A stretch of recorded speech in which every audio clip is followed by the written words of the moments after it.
Hello there, my name is Wojnik, and this is a reaction to the second episode of the Book of Boba Fett. This week we have 51 minutes of episode. That's quite an improvement in comparison to the first episode. But before we get into this, there is one small matter that I would like to address regarding the first episode. So if you're here only for the reaction and you don't want to listen to this, here is the timestamp, and you can skip right to the reaction. Now, if you're still here, remember this scene from the previous episode? Is that someone important or... Nah, probably not. I mean, not to us. I've done my research, and it turns out that in the comics they are actually Jabba's thugs, who collect water tax from moisture farmers. Now, obviously we know that at this point, when those flashbacks are happening, Jabba the Hutt is dead, as we've seen in Return of the Jedi. So I guess we can assume that those guys now collect water for Bib Fortuna, who, as we know from Mandalorian Season 2, took over Jabba's crime empire, and I don't think the show would show them for no reason. So, my theory right now is that Boba Fett will decide at some point in those flashbacks to actually defend the farmers from the thugs for more or less altruistic reasons, and he'll track them back to the source, which is Bib Fortuna, whom, as we know, he later kills in Season 2 of The Mandalorian. Alright, and that's it. Let's just jump into the episode because I'm excited. Because I've read a couple of non-spoiler reviews of this episode, and it sounds amazing, really. So let's go.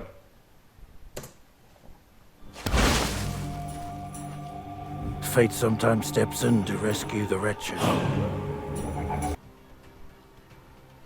Yeah, there we go.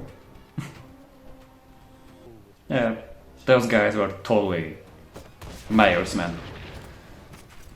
And Boba Fett pretty much almost killed himself there with this wrist rocket. Well, if he's not gonna speak, he no longer needs his head. Oh. Well, he's pretty loyal. There is no way he will talk. They fear no man. Fine. Perhaps he fears the Rancor. Yes! They got a new Rancor! Yes! Yes! Could that be Muchi from the Bad Batch? I was sent by the mayor! The mayor sent me! Yeah. Obvious. It's empty.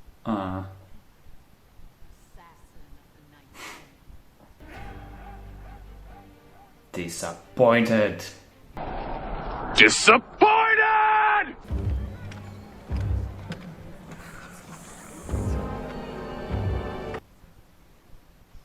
So many Trandoshans.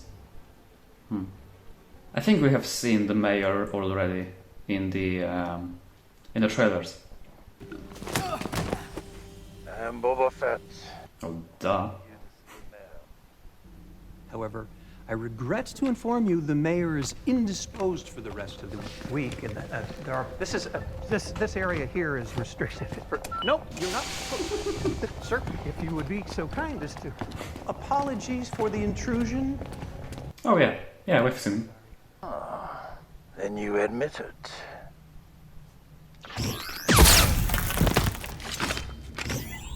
The Order of the Night Wind are not allowed to operate outside of Hutt space. Thank you for turning him in. Huh. That's confusing. Before you threaten me, you should ask yourself, who really sent the Night Wind? I have no motive, as you said. So maybe those assassins, they could be sent. They could have been sent by Crimson Dawn after all. Huh. Thank you for the honor of your patronage. No, or maybe by her. The twins. have laid claim to their late cousin's bequest. The twins are preoccupied with the debauchery of Hutta. To bother with any ambitions on Tatooine. There are other huts. But I...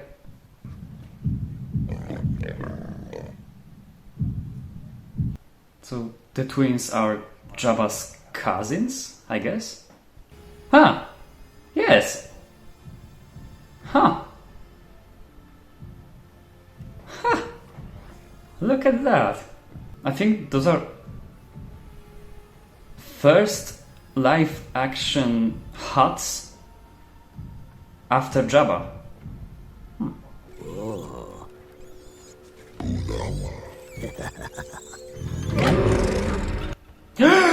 That's... Whoa! That's Black Kristan, I think. From the yes, that's... Oh shit! That's a Wookiee bounty hunter from the comics. Oh shit, yes. That's totally him. Are we gonna get a duel between Boba and Black Kristan? I'm probably mispronouncing his name. This is going to be badass.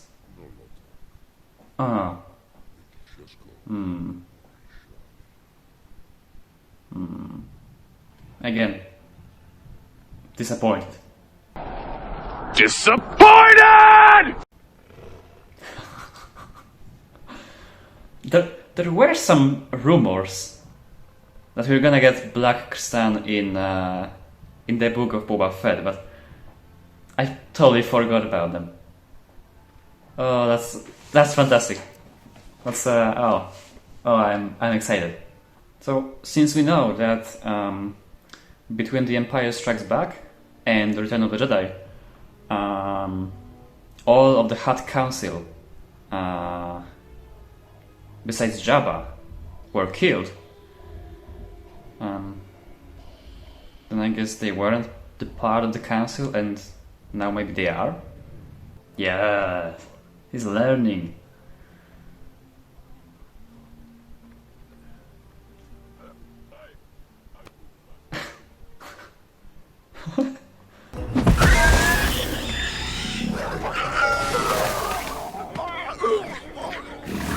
What? Oh, that's the nice. That's the creature we've seen in Return of the Jedi. Like in the beginning, outside of Jabba's palace. I think. Oh, great dragon! And he makes the same sounds as Obi-Wan did in A New Hope, which is a great example of continuity. Oh, what the fuck? That's not... What the fuck? That's a train! Also, I guess those are... the pikes! Oh shit! The pikes are on Tatooine probably because Jabba is dead. Jabba is dead, and so the pikes are trying to, I guess, take over the Tatooine. That's interesting.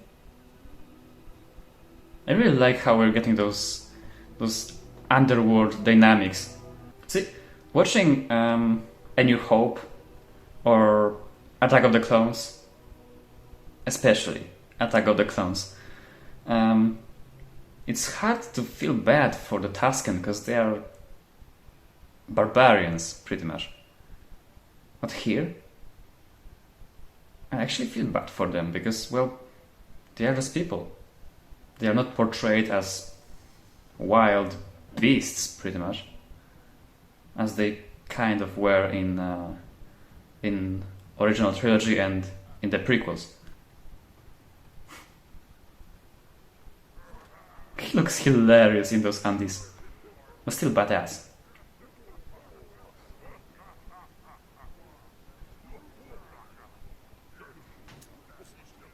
I feel like we should know them both. From somewhere.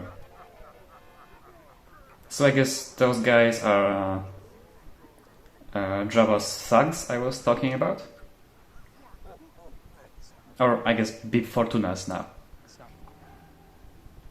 Boba Fett, a vigilante. Who would have thought?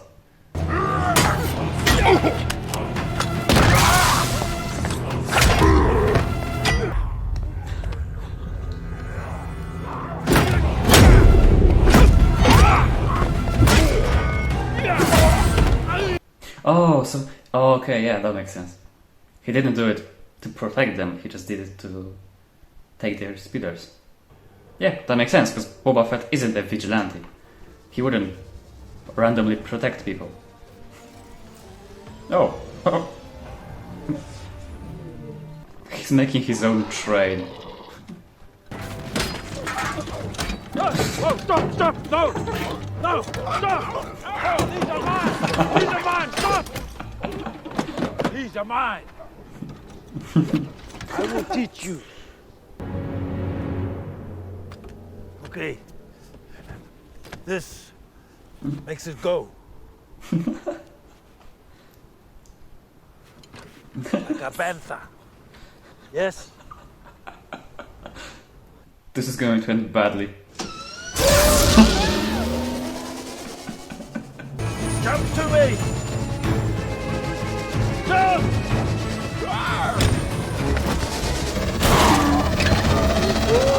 Oh shit.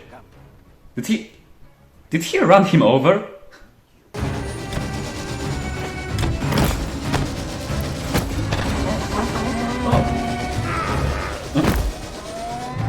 You want to see how fast the train goes?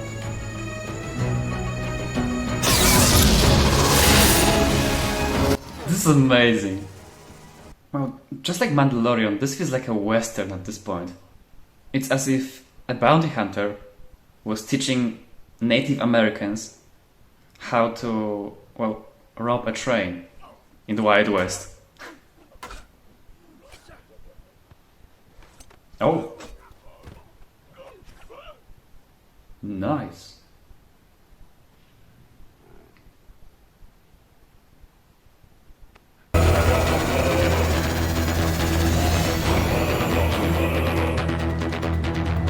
And the music, wow, this sequence is gonna be so epic.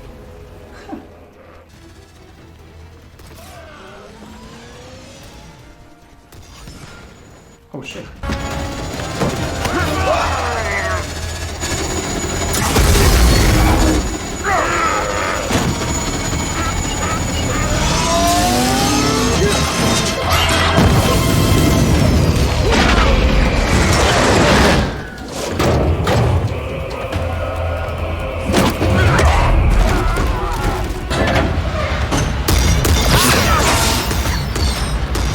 Shit, they are losing a lot of Tuscans.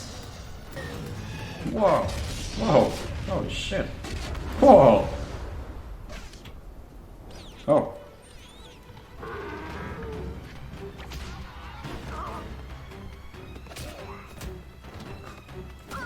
This sequence is...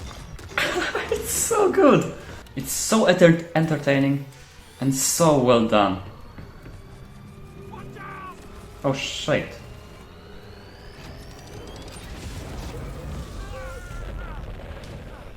Stop the train!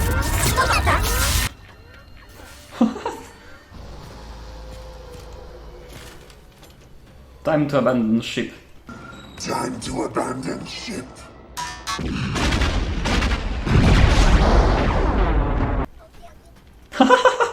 That's totally a Grievous reference.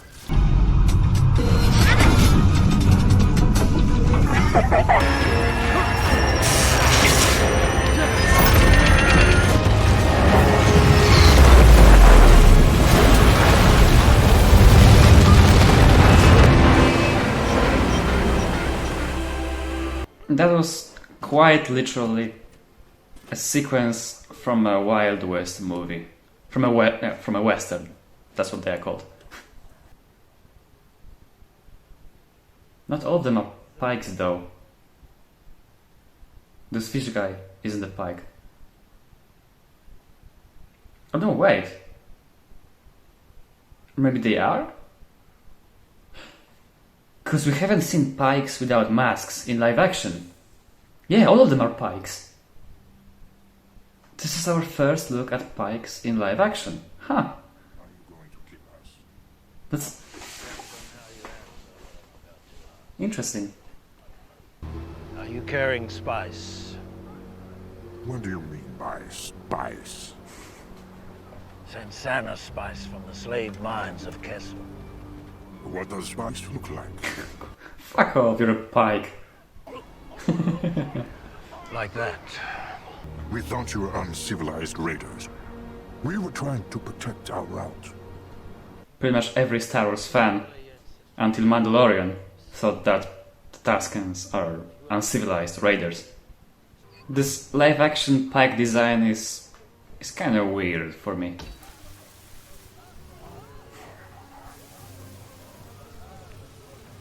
By the way, this is totally like Dune. Like, I know the spice has been a thing in Star Wars for a very long time. But Star Wars is inspired by Dune, so...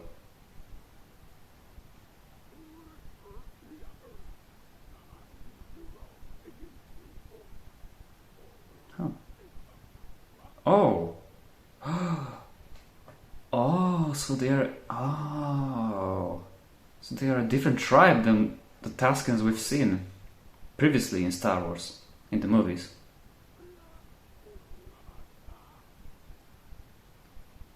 What's that? Oh.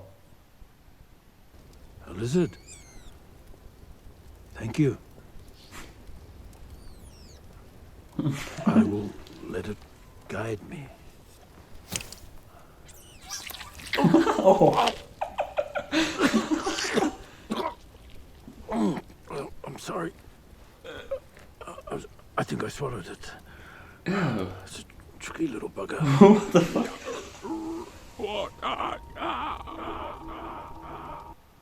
What? Oh, that's... Okay.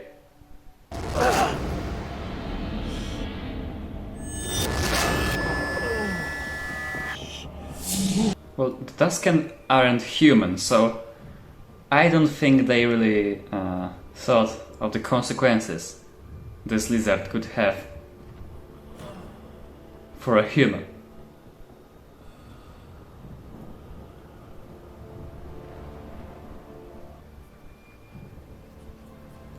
What is going on?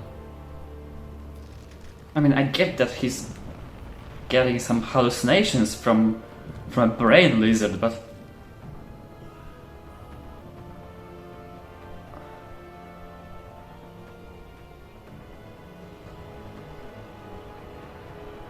Oh, that's it. That's a new scene. I don't think we've seen that in Attack of the Clones.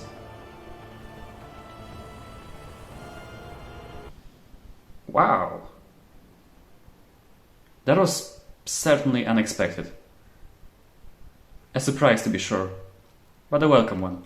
A surprise, to be sure, but a welcome one. Okay, so I thought it was all happening in his head, but he actually went out to the desert on a spiritual journey? That actually explains a couple of things. I'm gonna talk about it when the episode ends. Oh. Ah. Okay.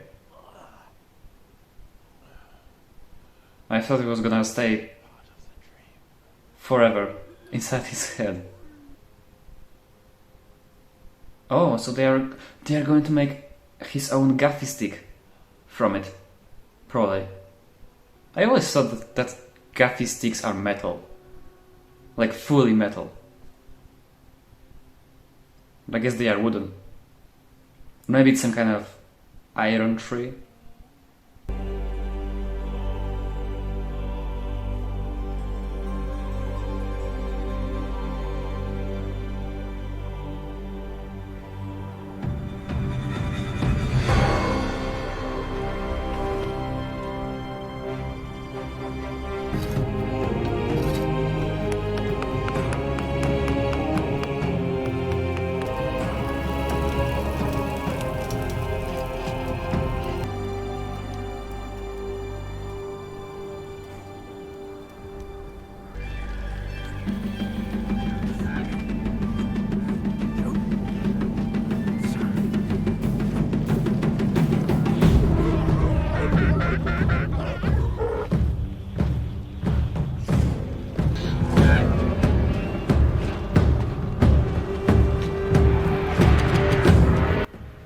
that's probably inspired by some kind of Maori dance, because they have incorporated so many cool things from the Maori culture to Boba Fett's character in The Mandalorian and here.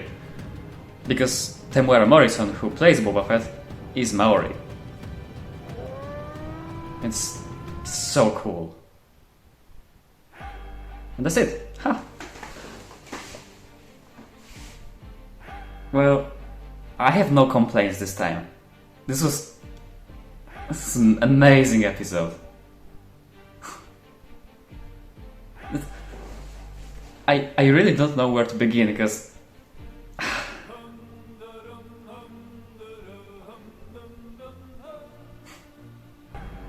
in the first episode I wasn't really that interested in what's happening to Boba as a daimyo, because I was much more interested in the flashbacks. But here, in this episode, I was interested in both.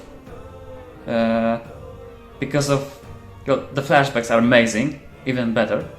But here I was interested in both, because the flashbacks had extremely cool and entertaining sequences, while the present day had those two huts and the Black Kristan, which blew my mind because it was such an unexpected turn of events, I guess. Oh, those were Jawas.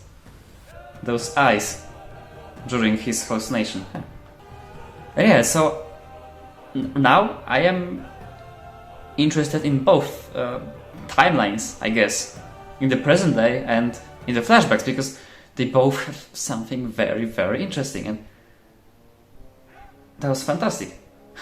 Oh, I should have checked how Black Kristan is named, because I'm pretty sure I'm mispronouncing his name. I should actually check it. Where's my phone? No, seriously, where's my phone? Oh, I'm dumb. I'm recording this on my phone, and I'm like, where's my phone? But yeah, alright, I'll let it finish, because I am interested if there's any post-credits scene this time. I doubt it. Maybe. And the music, again, is incredibly cool. So yeah, that's one thing this episode did amazing, which is making me interested in both the present day and the flashbacks. The second thing I wanted to address is those hallucinations of Boba Fett. Because after the first episode, and kind of after Mandalorian Season 2, people were complaining that, well, Boba Fett isn't like this. He's a bounty hunter. He's a ruthless bounty hunter who has a code of honor, because he is a Mandalorian. But everything he does is for money, because he's a bounty hunter. And people were complaining that, well, he's supposed to be a ruthless warrior.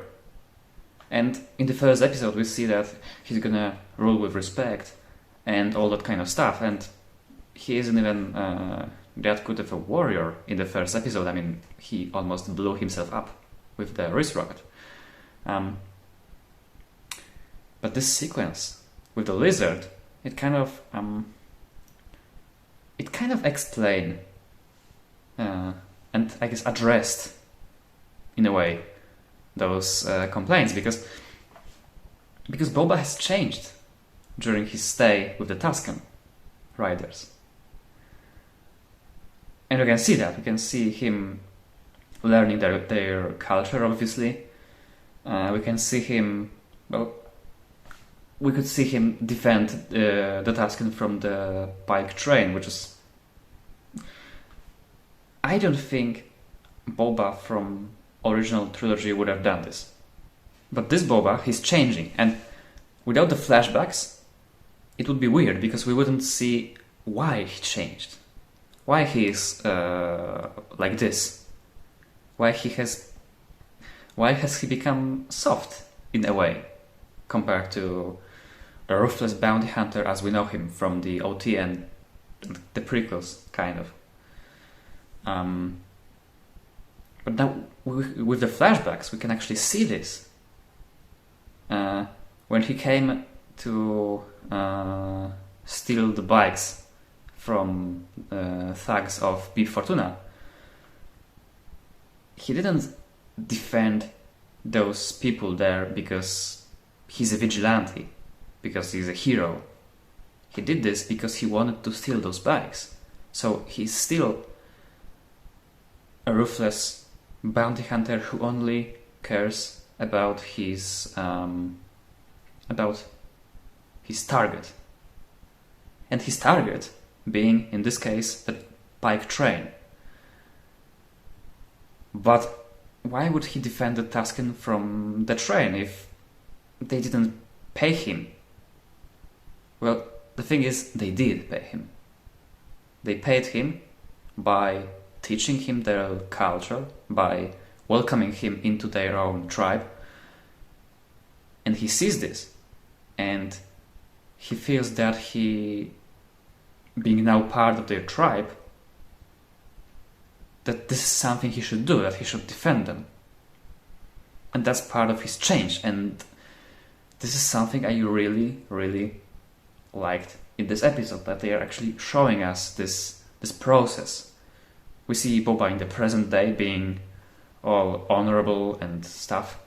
I mean, he always was honorable, but him being more talky than fighty kind of guy. And without those flashbacks, you would be left wondering, why is he like this? This is not our Boba Fett. But thanks to those flashbacks, we actually see why.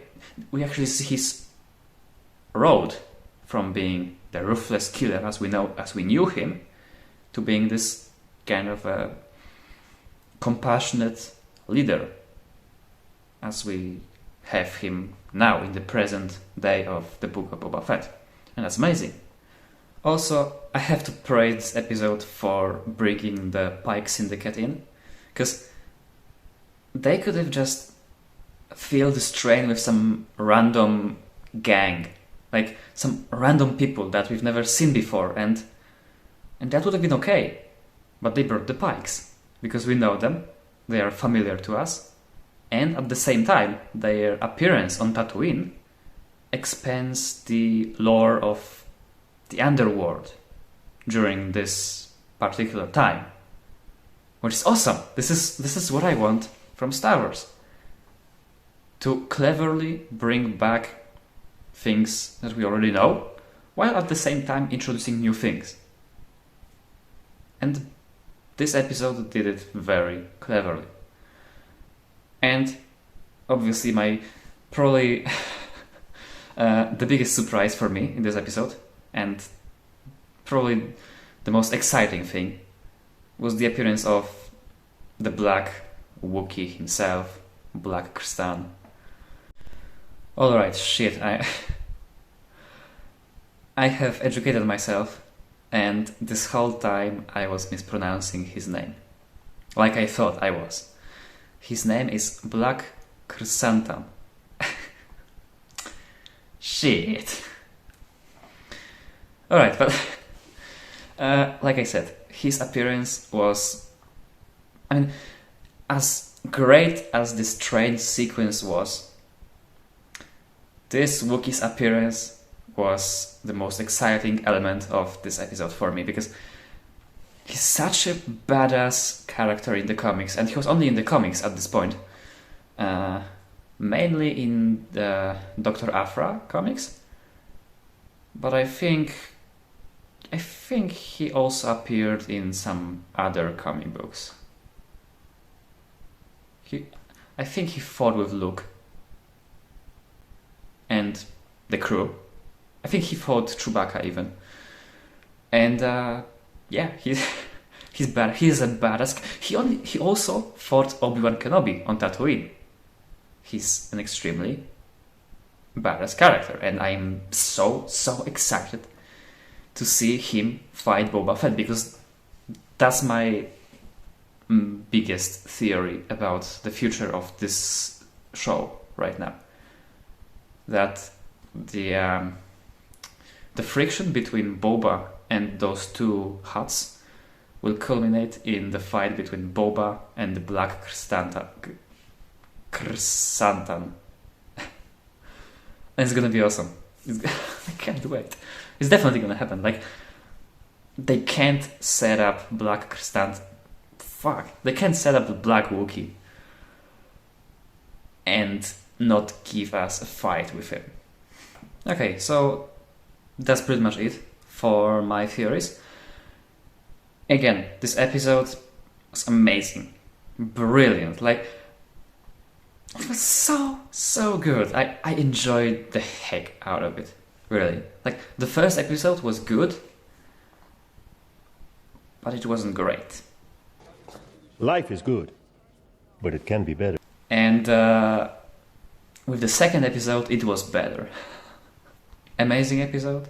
I hope you enjoyed it. I hope you enjoyed the reaction. I hope the volume of my voice was better this time in comparison to the first episode, first reaction. And yeah, I will see you next week. May the Force be with you.